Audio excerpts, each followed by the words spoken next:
Nature Mantra BP sugar thyroid reversal nature మంత్రతో సాధ్యం. Strategy గురించి చెబుతుంటే నేను ఏమో అనుకున్నా. 100 గొడ్లను తిన్న రాబందు గాలివానకే సచ్చిందట. ఆ గాలివాన పేరేంటి తెలుసా? సబాషియన్, సూపర్ సబాషియన్. ఒక్క సొక్క మనోళ్ళ రక్తం చెందకుండా నువ్వు అంత పెద్ద నక్సలైట్ ని పట్టుకున్నావంటే బా, నీ స్ట్రాటజీ మామూలు కదబ్బా. నాకు ఇచ్చిన కమిట్మెంట్ మాత్రం మర్చిపోద్దు సార్.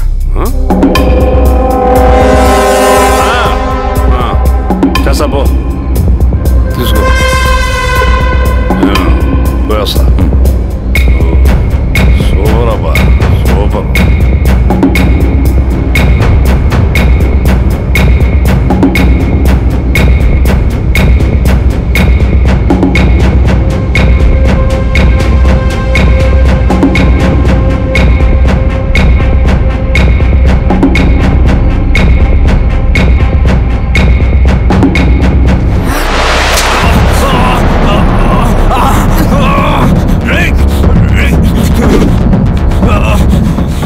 నువ్వు అన్నెక్కడా?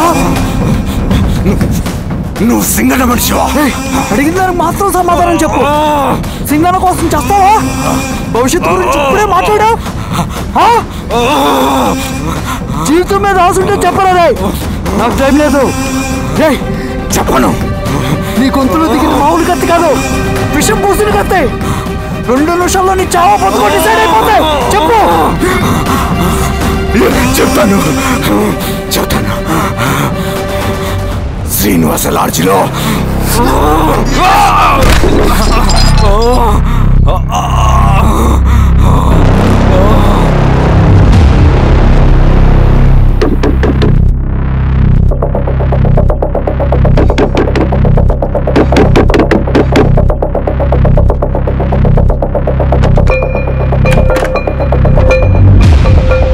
నువ్వేంటి ఇక్కడ?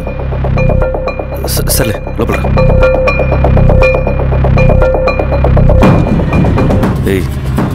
ఏంట్రా ఇది?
రవి, ఏమైందిరా? వచ్చి కట్లిప్పు. ఏమైందిరా నీకు? కట్లిప్పు.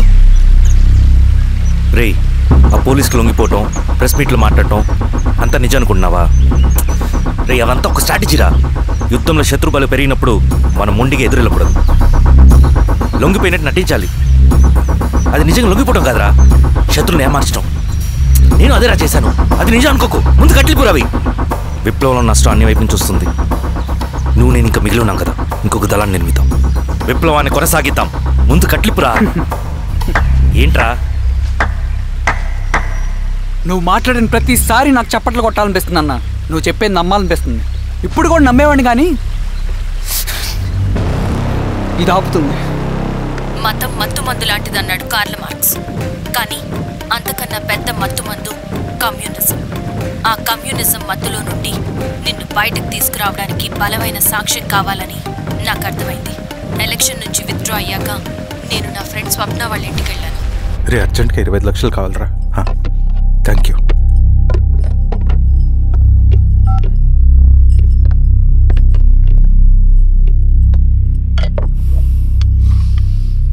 చాలు.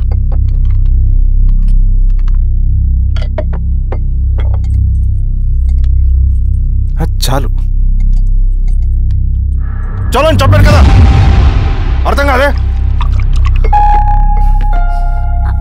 ఏవండి ఏమైంది స్వప్న? నేను గమనిస్తూనే ఉన్నాను, మీరు ప్రశాంతంగా లేరు. శిరీష, ఆయన బిజినెస్ చాలా ఇబ్బందిగా మారింది. బయట అప్పు తెచ్చి మరీ ఇన్వెస్ట్ చేశారు. వర్క్స్ అన్ని సగంలో ఆగిపోయాయి. కాంట్రాక్టర్స్ కి బాగానే మిగులుతాయి కదా. ఆయన ఏదీ క్లియర్గా చెప్పరు. నేను మాట్లాడినా డబ్బులైతే నేను హెల్ప్ చేస్తాను.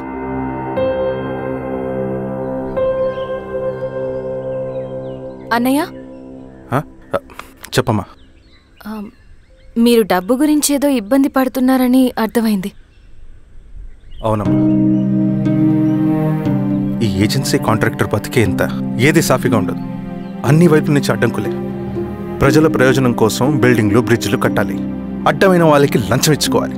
ఇప్పుడు ఈ నక్సల్స్ ఒకళ్ళు తయారయ్యారు. నా బ్రతుక్కి పని పూర్తయ్యేదాకా ఫండ్స్ లిస్ట్ చేయరు, వీళ్ళేమో పంచాయనివ్వరు. ఏం చేయాలో అర్థం కావట్లేదు. నక్సల్స్కి ఏంటి సంబంధం? అదే కదా సమస్య. బయట ప్రజల కోసం మేము ఉన్నామంటారు, లోపల ఎక్స్ట్రాక్షన్కి అలవాటు పడ్డారు. ఎవరు కరెక్ట్గా లేరమ్మా. ఎక్కడి వాళ్ళన్నయ్య?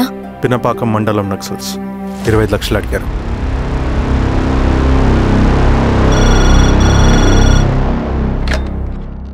హలో ధర్మ, ఆ సింగన్న దళం గురించి నీకు ముఖ్యమైన విషయం చెప్పాలి. సరే, ఓకే, బాయ్.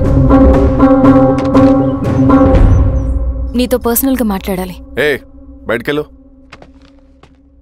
చెప్పు. అన్నయ్య చనిపోయిన తర్వాత ఎలక్షన్స్ లో పోటీ చేసిన నన్ను సింగన్న దళం కిడ్నాప్ చేశారు. కానీ అక్కడ ఒక వ్యక్తిని చూశాను. ఆ వ్యక్తినే అన్నయ్య చనిపోయే ముందు తన దగ్గర డబ్బులు తీసుకోవడం గమనించాను. ఆ క్షణమే సింగన్న దళంపై నాకు అనుమానం వచ్చింది. I'll take care.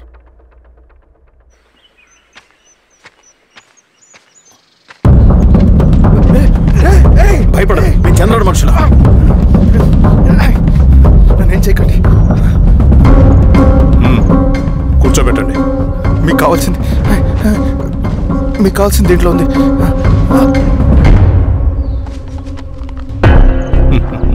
కాంట్రాక్టర్ డబ్బులు కదా, కొత్తగా ఉన్నాయి.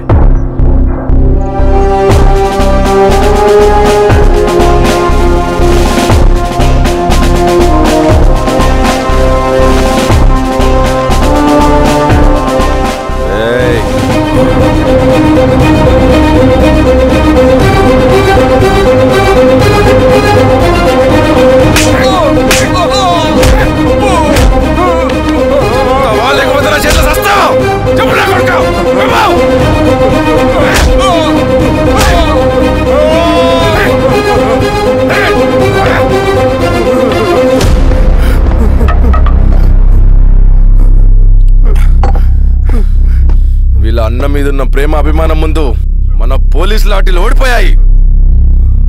చంద్రన్ ఎన్కౌంటర్ ఎలాగూ పోతాడు. కానీ విచిత్రం ఏంటంటే వాడి భార్య నర్సమ్మ, కూతురు మమత, కొడుకు నరేష్ మరో ఎన్కౌంటర్లో పోవడం చాలా బ్యాడ్ న్యూస్. చెప్పు శిరీష, ఏం చేయమంటావు? నువ్వు ఒక డెసిషన్ తీసుకున్న తర్వాత ఎవరి మాట వినవు కదా.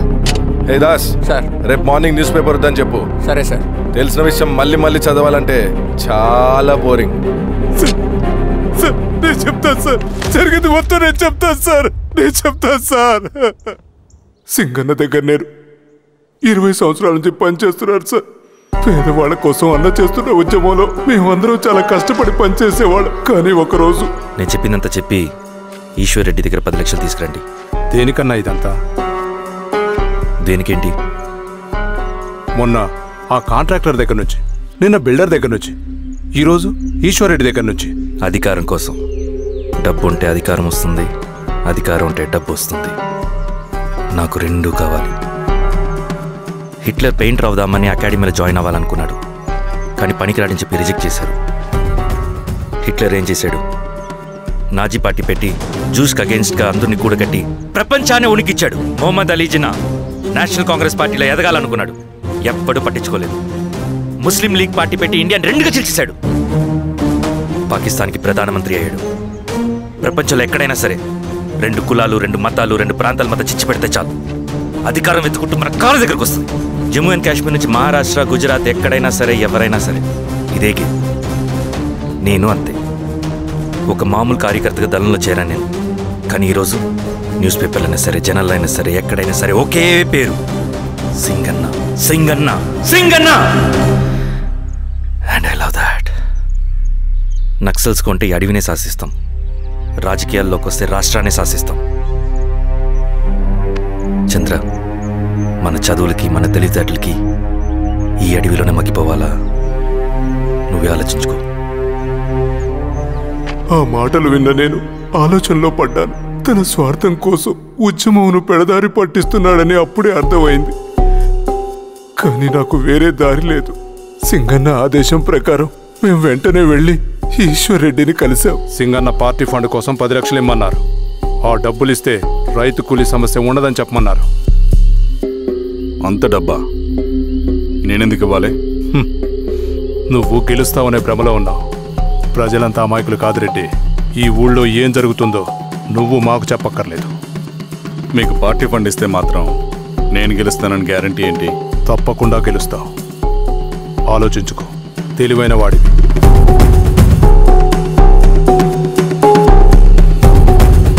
సరే,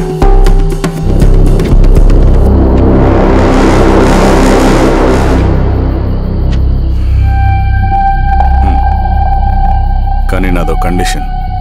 నేను సింగన్ని పర్సనల్గా కలవాలి. చూస్తా, కానీ ఒక విషయం, ఈ మ్యాటర్ బయటికి రాకూడదు. జాగ్రత్త. సింగన్న స్ట్రాటజీ ప్రకారం మాకు ఈశ్వర్ రెడ్డి దగ్గర నుంచి డబ్బులు వచ్చాయి. అప్పుడు నరసింహుల్ని పిలిపించి, నువ్వు ఎలక్షన్ నుంచి విత్డ్రా అవ్వాలి నరసింహులు. విత్డ్రానా? 30 సంవత్సరాల తర్వాత వచ్చిన అవకాశం అన్నా ఇది. గెలిచే ఎన్నికల్లోంచి తప్పుకోమంటారేంటి? ఎందుకన్నా?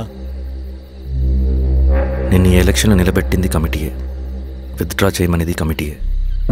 సెంట్రల్ కమిటీ ఏం డిసైడ్ చేసినా అది మనం ఫాలో అవ్వాలి. మనకి వేరే ఆప్షన్ లేదు.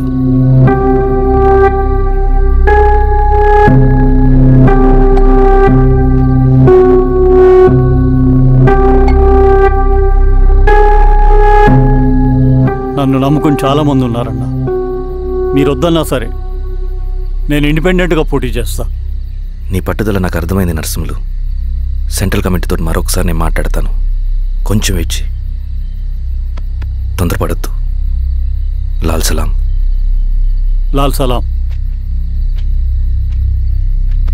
తన మాటకి ఎదురు చెప్పిన నరసింహుల్ని క్రూరంగా హత్య చేయించి, ఆ హత్యను ఈశ్వర్ రెడ్డి చేయించాడని అందరినీ నమ్మించి, ఆ తర్వాత ఈశ్వర్ రెడ్డిని కూడా. ఏంటి ఈశ్వర్ రెడ్డి గారు, కలుద్దామనుకున్నాం కానీ ఇలా కలుస్తామనుకోలేదు. ఏంటంత కోపం? ప్రజానాయకుడు నరసింహులు చంపినందుకు నీకు మరణదండనే. ఇంతకి నన్ను ఎందుకు కలుద్దామనుకున్నావు? నరసింహ చావుకి నాకు ఏ సంబంధం లేదు. నిన్ను కలిసి ఊరు సమస్యలు, ప్రజా సమస్యలు పరిష్కరించు. అడవికి సింహం రాజు, అడవైనా ఊరైనా ఈ సింగన్నే రాజు.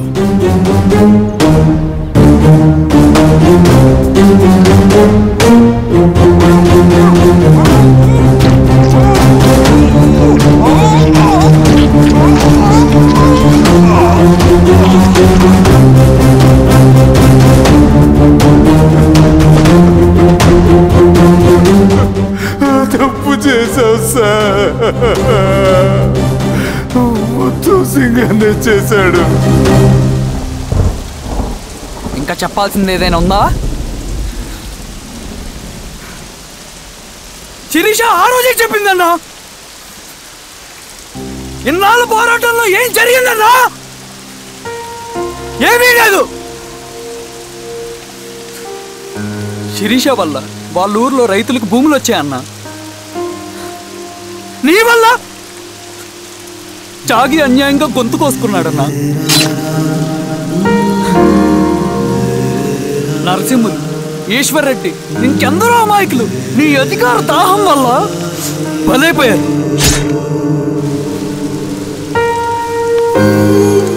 వీరస్వామి, పల్లెనప్పన్, ఇంకెంతో మంది పోలీసులు నీ కుట్రలో కాలిపోయారన్నా. ఏంటన్నా, నీ వెనుకున్న పాపానికి మన దళ సభ్యులు ఎంతో మంది అమాయకులు చచ్చిపోయారు.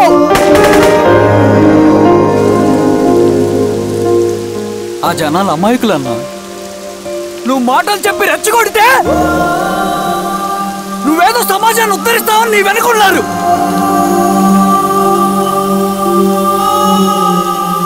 వాళ్ళకి కావాల్సింది కరప్షన్ లేని సమాజం. అది ఊరైనా అడివైనా.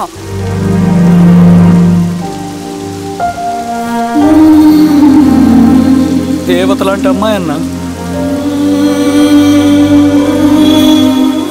బతికినంతకాలం అందరి జీవితాన్ని బాగు చేసిందన్న.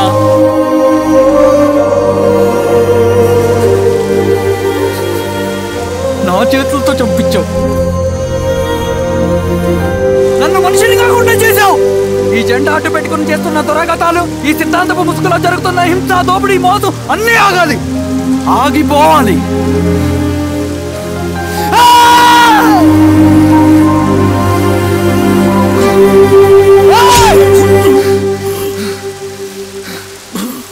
నువ్వు చెప్పిన సమాజం స్థాపితం కావాలంటే నువ్వు సమాధి కావాలి.